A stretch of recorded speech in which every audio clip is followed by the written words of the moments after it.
جرم کتنی بھی ہوشیاری اور چالاکی سے کیا جائے مگر وہ کبھی چھپ نہیں سکتا۔ ایسے ہی کچھ شاطروں کا قصہ عبرت جو مقدس رشتوں کا مذاق بنا رہے تھے اور حدود اللہ کو نہایت بے باکی اور ٹھٹائی سے پھلانگ رہے تھے۔ اس سب کے بعد وہ بھلا اللہ کی پکڑ سے کیسے بچ سکتے تھے؟ السلام علیکم لسنرز، آئیے انسپکٹر سکندر کسانہ کی ڈائری سے ایک عبرت اثر تفتیشی کہانی سنتے ہیں۔ کہانی شروع کرنے سے پہلے آپ سے گزارش ہے کہ اگر آپ کو کہانی پسند آتی ہے تو پلیز ایک لائک ضرور کیجیے گا، شکریہ۔ آئیے کہانی کا آغاز کرتے ہیں۔ حال ہی میں میرا تبادلہ پنجاب کے ایک دور افتادہ علاقے میں ہوا۔ کہنے کو تو یہ علاقہ خوشحال اور جرائم سے پاک تھا، مگر یہاں کے لوگ دوسروں کے معاملات میں کمی دلچسپی لیا کرتے تھے۔ یہاں پر لوگوں کا ذریعہ معاش زراعت سے وابستہ تھا، مگر کافی سارے لوگ پڑھے لکھے اور بیرون ممالک میں برسر روزگار تھے۔ علاقہ سرسبز اور خوبصورت تھا۔ مجھے یہاں پر 1 ماہ ہو گیا تھا اور تھانے سے کچھ ہی فاصلے پر میری رہائش تھی۔ کافی سارے سرکاری اپارٹمنٹ تھے جن میں زیادہ تر سرکاری لوگ ہی رہائش پذیر تھے۔ ایک دن صبح کا وقت تھا کہ تھانے سے منشی مورل کی کال آ گئی کہ یہاں قریبی ایک دیہات میں قتل ہو گیا ہے، فوراً آ جائیے۔ میں نے جلدی سے وردی پہنی اور تیار ہو کر تھانے پہنچ گیا۔ یہ اس علاقے میں قتل کا پہلا کیس تھا۔ تھانے میں عملے کے علاوہ 3 اور افراد موجود تھے، جن میں ایک نوجوان جو شکل سے مہذب لگ رہا تھا، ایک ادھیڑ عمر جو چہرے مہرے سے چوتی ٹائپ، اور تیسرا کوئی کمین تھا۔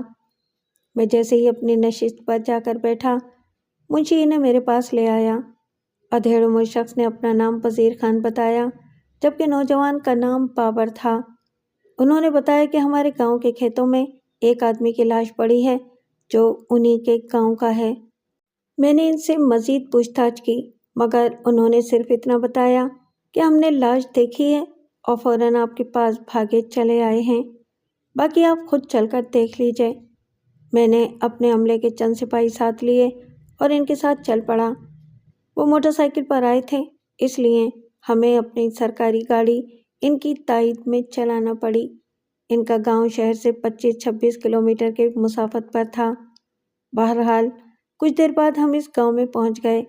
گاؤں کے شمالی جانب جہاں پر سیم کے ہرے بھرے کھیت لہلہاتے ہوئے دکھائی دے رہے تھے، ایک کھیت میں کافی سارے لوگ جمع تھے۔ یقیناً لاش وہاں پر پڑی تھی۔ ہم ان تینوں آدمیوں کی ہمراہی میں ایک پگڈنڈی پر پاؤں دھرتے وہاں پر پہنچ گئے۔ سب سے پہلے میں نے یہ کام کیا کہ وہاں پر موجود سب لوگوں کو وہاں سے ہٹا دیا، پھر اکڑوں بیٹھ کر لاش کا معائنہ کرنے لگا۔ مقتول کی عمر 50 کے لگ بھگ ہوگی، چہرے مورے سے یہی لگ رہا تھا۔ مرحوم نے زمانے کی بہت سی سختیاں جھیلی ہیں، سر کے بال تقریباً سفید ہو چکے تھے۔ قاتل نے بڑی سفاکی سے قتل کیا تھا۔ پورے چہرے اور بازوؤں پر تیز خراشوں کے نشانات تھے جن سے خون نکل کر اب خشک ہو چکا تھا۔ آنکھیں خوف سے کھلی ہوئی تھیں اور گلے پر کچھ نشانات بھی تھے۔ میرا قیاس تھا کہ اس بندے کو گلا گھونٹ کر مارا گیا ہے۔ ہاں بھائی، کس نے سب سے پہلے اس لاش کو دیکھا تھا؟ میں نے اٹھ کر وزیر خان کو مخاطب کیا۔ جناب، اس نے۔ وزیر خان نے ایک آدمی کی طرف اشارہ کیا۔ کیا نام ہے تمہارا اور کیا تم نے سب سے پہلے اس لاش کو دیکھا تھا؟ میں اس آدمی سے مخاطب ہوا۔ سرکار، میرا نام اکرام ہے اور یہ میرے ہی کھیت ہیں۔ صبح جب میں اپنی بھینسوں کے لیے چارہ لینے آیا تو اس لاش کو یہاں پر پایا، پھر فوراً ہی نمبردار صاحب یعنی وزیر خان کو اطلاع کر دی۔ نمبردار صاحب، میں وزیر خان سے دوبارہ مخاطب ہوا، کیا آپ اس مرنے والے کے بارے میں جانتے ہیں؟ کون ہے یہ؟ جی ہاں، یہ ہمارے ہی گاؤں کا ہے، اس کا نام مختار ہے، بیچارہ ابھی 10 دن پہلے ہی انگلینڈ سے لوٹا ہے۔ نمبردار افسوس سے سر ہلانے لگا۔ کیا آپ نے اس کے ورثاء کو اطلاع دی ہے اور اس کا گھر کہاں ہے؟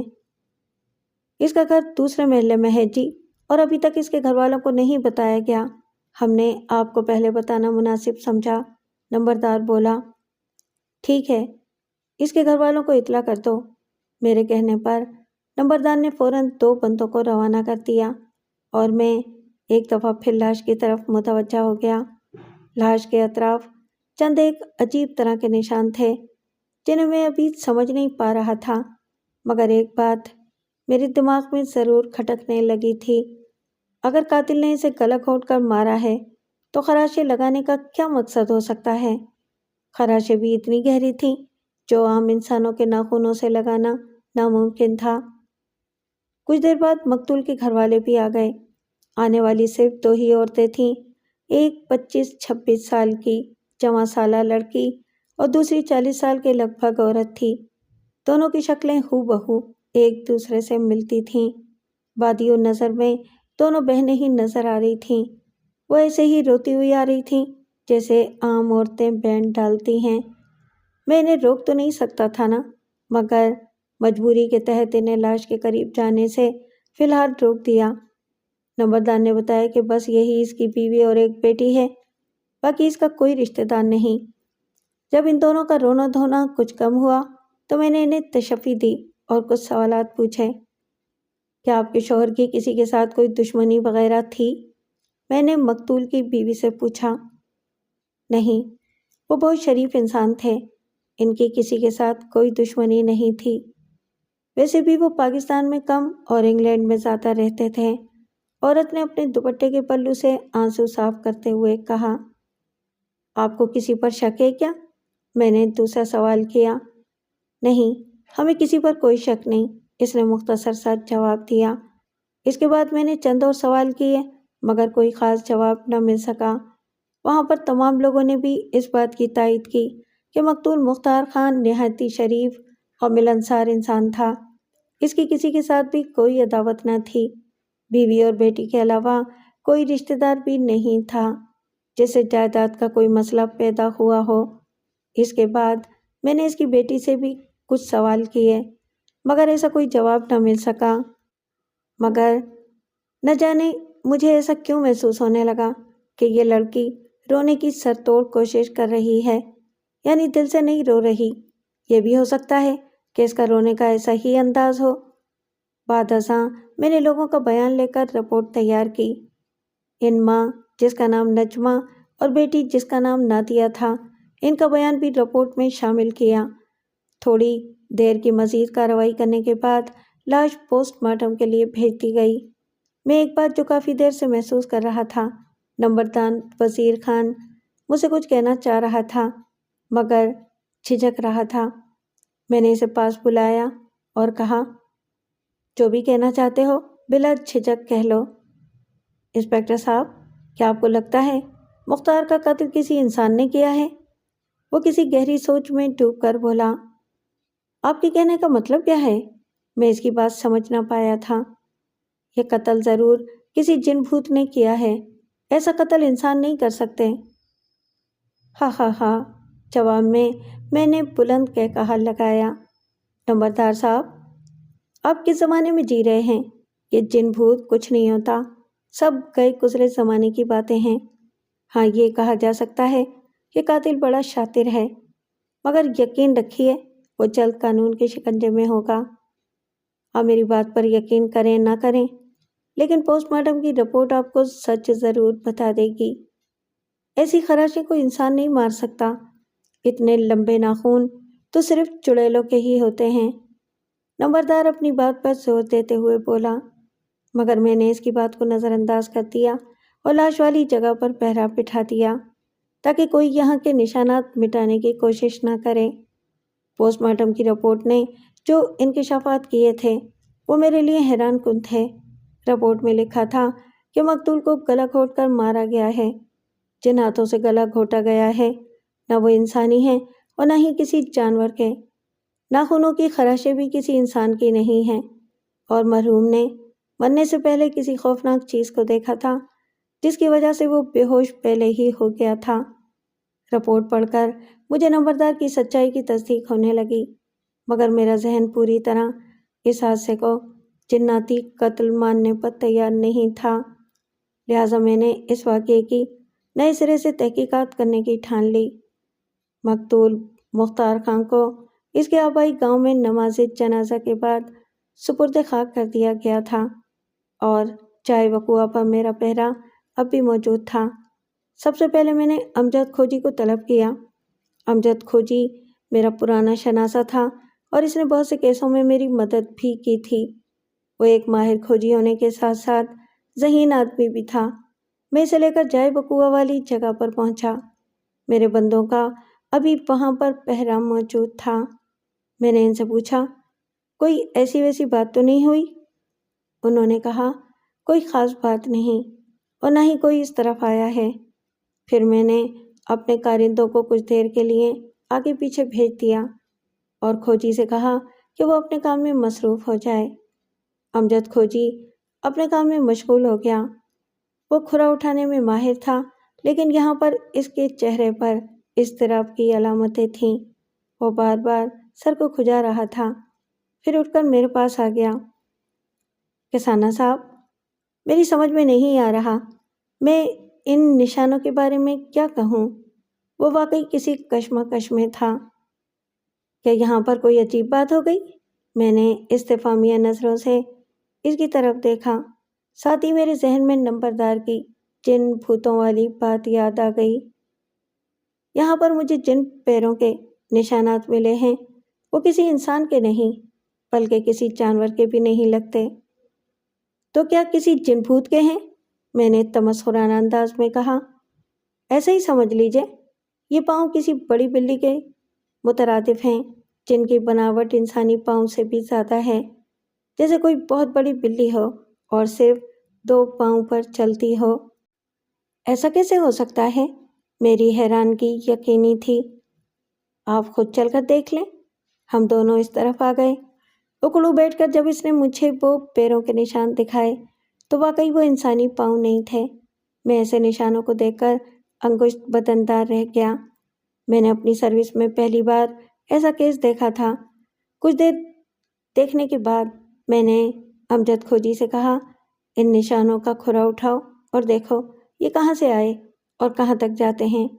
اگر ان کا کھرا یہیں تک محدود ہے تو پھر یہ واقعی بھوت پریت ہیں، اور اگر ان کے نشان کسی اور طرف جاتے ہیں تو یقیناً قاتل تک پہنچا جا سکتا ہے۔ کچھ دیر کی تگ و دو کے بعد امجد ایک طرف چلنے لگا۔ اس نے مجھے اشارہ کیا کہ یہ پاؤں اس طرف جا رہے ہیں۔ میں بھی اس کے تعاقب میں چلنے لگا۔ نشان کھیتوں کے بیچوں بیچ ہوتے ہوئے گاؤں کی طرف جا رہے تھے، پھر ایک طرف خم کھا کر ایک طرف جانے لگے۔ آگے کچھ فاصلے پر گاؤں کی نکڑ میں ایک پرانا اور بوسیدہ سا مکان تھا۔ نشان اس طرف جا رہے تھے۔ اس مکان کے داخلی دروازے پر پہنچ کر امجد رک گیا۔ اس نے کہا، نشان اس مکان کے اندر جانے کا اشارہ دے رہے ہیں۔ مکان کا دروازہ بند تھا اور اس پر کافی پرانا تالا لگا ہوا تھا۔ ایسا لگ رہا تھا جیسے برسوں سے یہاں کوئی نہ آیا ہو۔ میں نے نمبردار کو اپنے پاس بلایا اور پوچھا، یہ مکان کس کا ہے؟ اس نے بتایا کہ یہ ہمارے ہی گاؤں کے ایک رفیق نامی بندے کا ہے، مگر اسے تو عرصہ ہو گیا اپنے اہل و عیال کے ساتھ یہاں سے کراچی چلا گیا، اور جاتے ہوئے یہ مکان اس وقت سے ایسے ہی بند پڑا ہے۔ میں نے اپنے 2 سپاہیوں سے کہا، وہ تالا توڑ دیں۔ سپاہیوں نے تالا توڑ دیا اور ہم اندر داخل ہو گئے۔ اندر سامنے 2 کمرے تھے جن کے دروازوں پر تالا لگا ہوا تھا۔ ایک طرف باورچی خانہ اور اسے کچھ ہٹ کے چھوٹا سا غسل خانہ بھی تھا۔ پورا گھر گرد و غبار سے لت پت تھا، مگر یہاں پر جن نشانات کا انکشاف ہوا وہ سب کو پاگل کر دینے کے لیے کافی تھا۔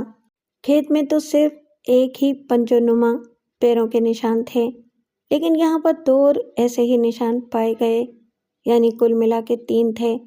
یہاں پر تو کھوجی کی بھی ضرورت نہیں تھی۔ نشان اتنے واضح تھے کہ سب کو بآسانی نظر آ رہے تھے۔ علاوہ ازیں چند ایک خون کے خشک دھبے بھی نظر آئے۔ المختصر، کھوجی کے مطابق مختار خان کو پہلے یہاں پر قتل کیا، پھر یہاں سے اٹھا کر کھیتوں میں ڈال دیا گیا، یعنی مارنے والے 3 تھے اور اٹھانے والا صرف 1 تھا۔ ایک بات میری سمجھ میں نہیں آ رہی تھی، اگر مختار کا خون بھوت نے کیا ہے تو یہ صرف ایک ہی بھوت کر سکتا تھا، مگر 3-4 قدموں کے نشان کچھ اور ہی معمہ تھا۔ مجھے سامنے والا کمرہ کچھ مشکوک سا لگا کیونکہ اس کے بند دروازے پر جو تالا لگا تھا وہ نیا تھا۔ میں نے ایک کانسٹیبل سے کہا، اس کمرے کا تالا توڑ دو۔ کانسٹیبل نے فوراً تالا توڑ دیا۔ میں اندر داخل ہوا تو اندر کا منظر دیکھ کر میں ششدر رہ گیا۔ کمرہ صاف ستھرا تھا۔ ایک بڑا سا رنگین پلنگ تھا جس پر ایک نیا طے شدہ بستر بھی موجود تھا۔ ایسا لگ رہا تھا جیسے رات کو کوئی یہاں آ کر سوتا ہے۔ جن بھوت تو ایسے کمرہ صاف شفاف رکھ کے سونے کے عادی نہیں ہوتے۔ یہ کام کسی انسان کا ہی تھا۔ میں نے اس کمرے کا اچھی طرح معائنہ کیا مگر کوئی ثبوت نہ مل سکا۔ میں نے نمبردار کو بلایا اور کمرہ دکھا کر کہا، یہ اس بات کا ثبوت ہے کہ قاتل یہاں آتا جاتا ہے۔ وہ چاہے کتنا ہی تیز دماغ اور شاطر کیوں نہ ہو، ایک دن ضرور پکڑا جائے گا۔ پھر اس گھر کو بند کروا کر کچھ ضروری کارروائی کی اور تھانے آ گیا۔ ایک خاص بندہ اس مکان کی نگرانی پر لگا دیا تھا۔ تیسرا روز تھا جب میں ایک کیس کے فائل کی جانچ پڑتال کر رہا تھا کہ نمبردار ایک بندے کے ساتھ تھانے آ گیا۔ کسانہ صاحب، آپ کو میری بات پر یقین نہیں آیا تھا نا کہ مختار کا قتل بھوت نے کیا ہے؟ مگر میں اس چشمدید گواہ کو ساتھ لایا ہوں جس نے اپنی آنکھوں سے اس بھوت کو دیکھا تھا مختار کا قتل کرتے ہوئے۔ پوچھ لیجئے اس سے۔ اس نے اپنے ساتھ والے بندے کی طرف اشارہ کیا۔ میں نے نظر اٹھا کر اس آدمی کی طرف دیکھا۔ نہایت ہی پتلا اور لاغر وجود کا، گال اندر کو دھسے ہوئے، آنکھوں کے نیچے سیاہ حلقے اور بے رونق سی شکل سے وہ چرسی پوڈری ہیروئن کا نشئی لگ رہا تھا۔ میرے ہونٹوں پر طنزیہ سی مسکراہٹ پھیل گئی۔ مالکو لمبردار جی سچ کہہ رہے ہیں، میں نے واقعی بھوت کو دیکھا تھا، اس نے ڈگمگاتی ہوئی آواز میں کہا تو میرا شک یقین میں بدل گیا۔ یہ واقعی ہیروئن کا عادی ہے۔ تو جناب عالی، آپ نے کیا دیکھا؟ میرا لہجہ بھی طنزیہ تھا۔ صاحب، میں اور میرا جوڑی دار پیجی وہ نشئی گویا ہوا آدھی رات کو کھیت میں بیٹھ کر پنی لگا رہے تھے، تب ہم نے دیکھا کہ کوئی ہماری طرف آ رہا ہے۔ ہم اس سے بچنے کے لیے آڑ میں ہو گئے۔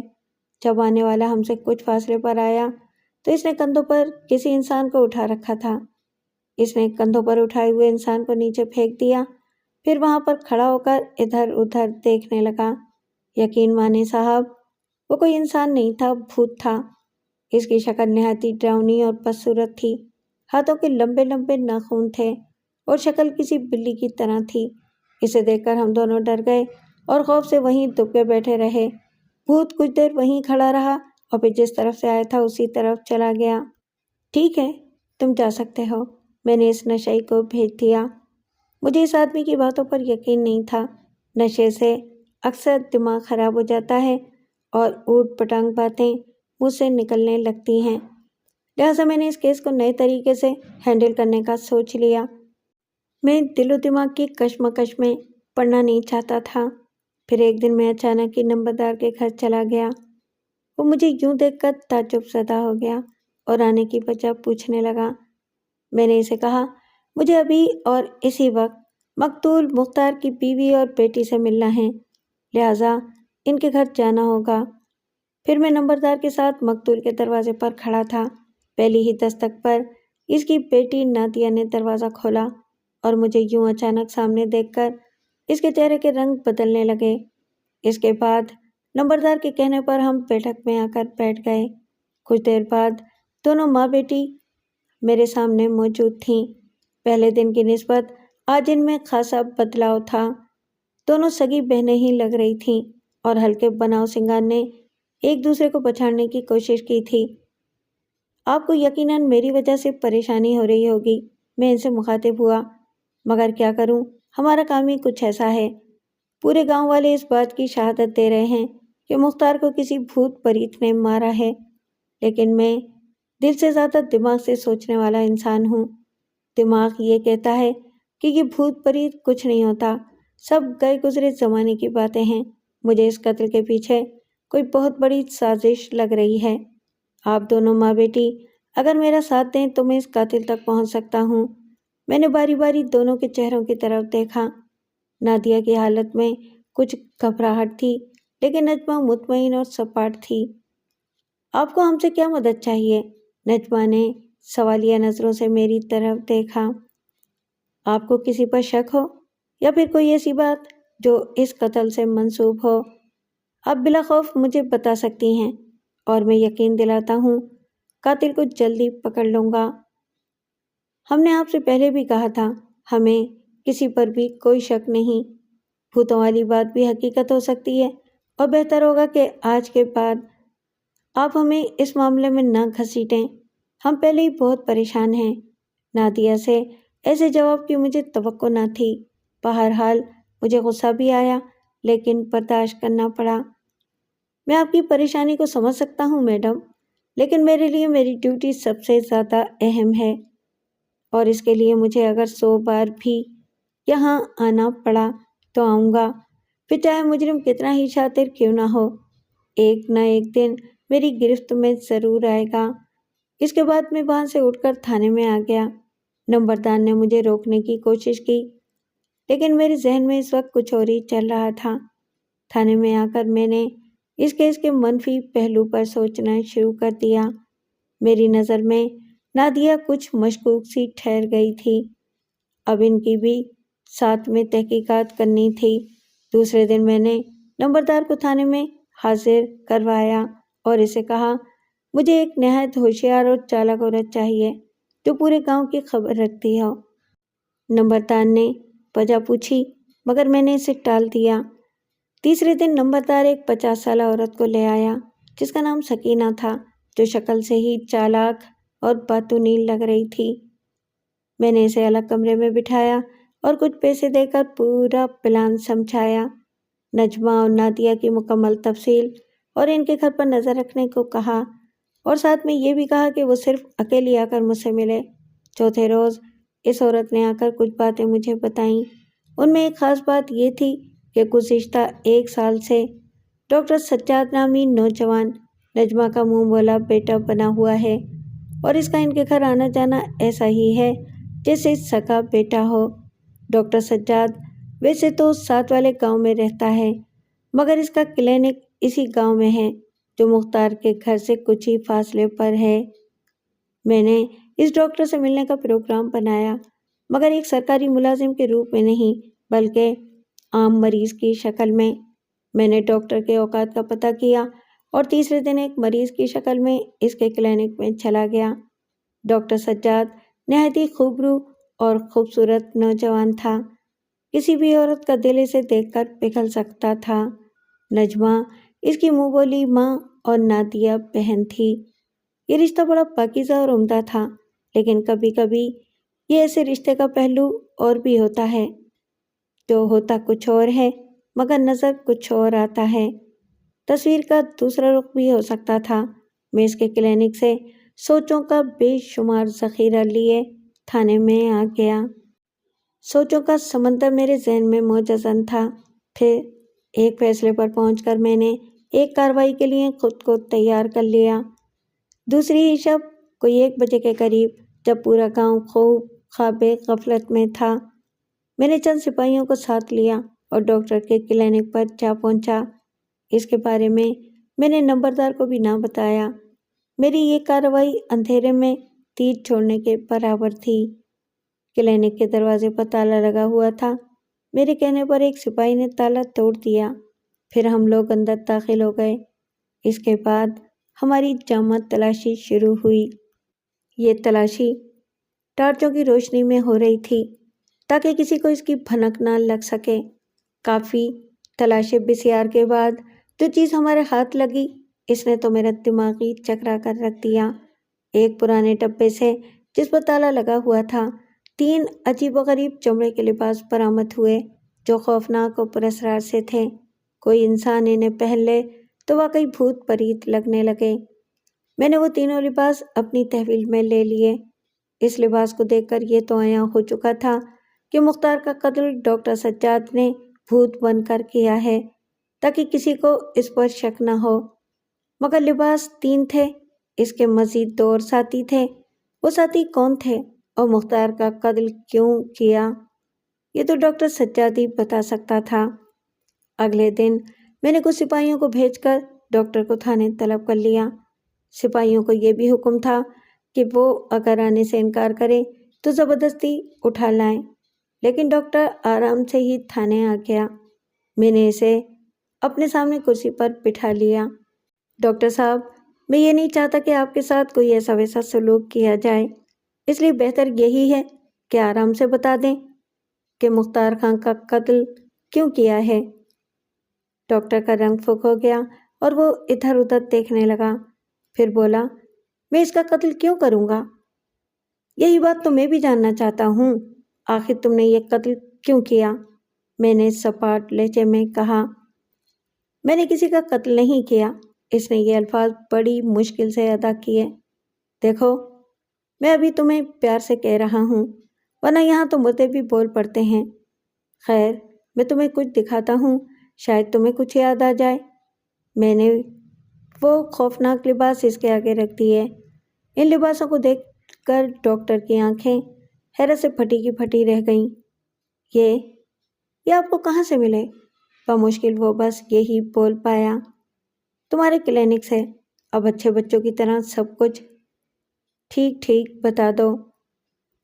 یہ سچ ہے کہ مختار کی لاش کو میں نے ہی کھیتوں میں پھینکا تھا، مگر یقین کیجئے میں نے اس کا قتل نہیں کیا۔ ڈاکٹر ماتھے سے پسینہ صاف کرتے ہوئے بولا، تو کس نے کیا ہے یہ قتل؟ ساری بات تفصیل سے بتاؤ، میں نے روبدار لہجے میں کہا۔ یہ 1 سال پہلے کی بات ہے، جب میں نے اس گاؤں میں نیا کلینک کھولا تھا۔ نادیہ میرے کلینک میں آئی، اسے دیکھ کر مجھے اس سے پیار ہو گیا۔ یہ بات کسی طرح میں نے اسے بتا دی، وہ مان گئی، پھر میں اور وہ چھپ چھپ کر ملنے لگے۔ پھر ایک دن نجمہ کو ہمارے بارے میں پتہ چل گیا، لیکن نادیہ نے نہ جانے ایسا کون سا جادو پھونکا کہ نجمہ بھی ہمارے رنگ میں رنگ گئی۔ ہماری ملاقاتیں اب ان کے گھر میں ہونے لگیں، پھر یہ ملاقاتیں ہمارے گہرے تعلق میں تبدیل ہو گئیں۔ لوگوں کو ہم پر شک نہ ہوا، اس لیے ہم نے جھوٹ موٹ کا ماں بیٹے کا رشتہ بنا لیا۔ مختار جب پردیس سے گھر آیا تو ہمارا ملنا مشکل ہو گیا۔ اس کا حل ہم نے یہ نکالا کہ اس کے دودھ میں بے ہوشی کی دوا ملا دیتے، اور ملتے بھی اس مکان میں ہی تھے جو گاؤں سے باہر ایک طرف تھا، اور اس کا مالک کراچی میں تھا۔ چونکہ اس کی چابی میرے پاس تھی، اس لیے کوئی خاص دقت نہ تھی۔ پھر نہ جانے مختار کو کیسے ہمارے بارے میں پتہ چل گیا۔ اس نے وہ دودھ نہ پیا۔ جب ہم تینوں اس مکان میں آ گئے تو وہ بھی ہمارے پیچھے آ گیا۔ اس نے آتے ہی مجھے مارنا پیٹنا شروع کر دیا، ساتھ میں گالیاں بھی دے رہا تھا۔ نجمہ سے یہ سب برداشت نہ ہو سکا، اس نے قریب پڑا ہوا ڈنڈا اٹھایا اور اس کے سر پر دے مارا۔ وار کاری ثابت ہوا۔ مختار سر پر ہاتھ رکھ کر لڑکھڑا رہا تھا۔ اسی لمحے نادیہ ایک رسی لے آئی اور ماں بیٹی دونوں نے اس کے گلے میں ڈال کر کھینچنا شروع کر دیا۔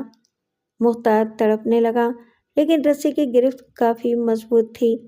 کچھ ہی دیر بعد مختار کی لاش ایک طرف پڑی ہوئی تھی۔ میں ہکا بکا مختار کی لاش کو دیکھ رہا تھا کہ ماں بیٹی نے اپنے ہی شوہر اور باپ کو مار ڈالا۔ اسی اثنا میں نجمہ نے مجھ سے کہا، اس لاش کو اٹھاؤں میں اور دور کھیتوں میں پھینک کر آؤں، اور یہ کہ ورنہ ہم پکڑے جا سکتے ہیں۔ پہلے تو میری سمجھ میں نہیں آ رہا تھا، اس لاش کو کیسے پھینکوں، ہو سکتا ہے کہ کوئی مجھے دیکھ لے۔ پھر یکایک مجھے اس بھوت نما لباس کا خیال آ گیا۔ یہ تینوں لباس میں نے ایک تھیٹر والے آدمی سے خریدے تھے، اور کبھی کبھار ہم تینوں یہ لباس پہن کر یہاں آتے تھے تاکہ لوگ ہم کو بھوت پریت سمجھ کر ڈرتے رہیں۔ ہم تینوں نے فوری طور پر وہ لباس پہنے، مختار کے پورے وجود پر خراشیں لگائیں، ساتھ جان بوجھ کر پورے گھر میں گھومے تاکہ پیروں کے نشان لگ جائیں، اور پھر ان دونوں کی مدد سے میں نے مختار کی لاش کو کندھے پر اٹھایا۔ میں نے اس کی لاش اٹھائی ضرور تھی، مگر قتل میں نے نہیں کیا، ڈاکٹر روحانسی آواز میں بولا۔ جرم کا ساتھ دینے والا بھی اتنا ہی ذمہ دار ہوتا ہے جتنا مجرم قصوروار ہوتا ہے۔ تم پر پھر بھی بہت سارے جرم ثابت ہوتے ہیں، اور تمہارا سب سے بڑا جرم یہ ہے کہ تم نے ماں جیسے مقدس اور پاک رشتے کو پامال کیا ہے۔ اگر کسی کو فقط زبان سے بھی ماں کہہ لو تو اس رشتے کی حفاظت کرو، تمہارا فیصلہ تو بعد میں ہوگا۔ تمہارے ان ناجائز تعلقات کا یہ سب شاخسانہ ہیں۔ پہلے ان ماں بیٹی کو میں ان کے اصل ٹھکانے کی طرف لے آؤں۔ ڈاکٹر کو حوالات میں بند کیا اور ان ماں بیٹی کو پکڑنے کے لیے اپنی ٹیم تیار کر لی، جن میں لیڈی کانسٹیبل بھی تھیں۔ پھر 1 گھنٹے بعد وہ ماں بیٹی دونوں قانون کی گرفت میں تھیں۔ پورے گاؤں میں جب یہ بات پھیلی تو لوگ کانوں کو ہاتھ لگانے کے ساتھ ساتھ ان دونوں ماں بیٹی کو لعن طعن بھی کر رہے تھے۔ تھانے لا کر میں نے ان سے تفتیش کی۔ پہلے نجمہ کو سامنے لا کر بٹھایا اور پوچھا اپنے شوہر کو کیسے قتل کیا، مگر اس نے صاف انکار کر دیا اور کہا کہ یہ ڈاکٹر جھوٹ بول رہا ہے، میں بھلا اپنے شوہر کو کیوں ماروں گی۔ میں نے نجمہ کو بہت ڈرایا دھمکایا، یہاں تک کہ اس کے سر پر بندوق بھی رکھی، مگر اس کا ایک ہی جواب رہا، میں سمجھ گیا کہ عورت بڑی شاطر ہے، اسے دوسرے طریقے سے قابو کرنا پڑے گا۔ اسے بھیج کر میں نادیہ کو اپنے سامنے بٹھا کر قتل کی وجہ پوچھنے لگا۔ اس نے بھی بڑی چالاکی دکھا کر جھوٹ بولنے کی کوشش کی، مگر جب میں نے یہ کہا کہ تمہاری ماں نے سب کچھ سچ سچ بتا دیا ہے اور تو بھی سچ سچ بتا دے کہ قتل تم دونوں نے کیا ہے، تو اس نے اپنے جرم کا اعتراف کر لیا اور وہی رام کہانی سنائی جو ڈاکٹر سنا چکا تھا۔ پھر نجمہ کو بھی لایا گیا اور اس نے بھی اپنے جرم کا اعتراف کر لیا۔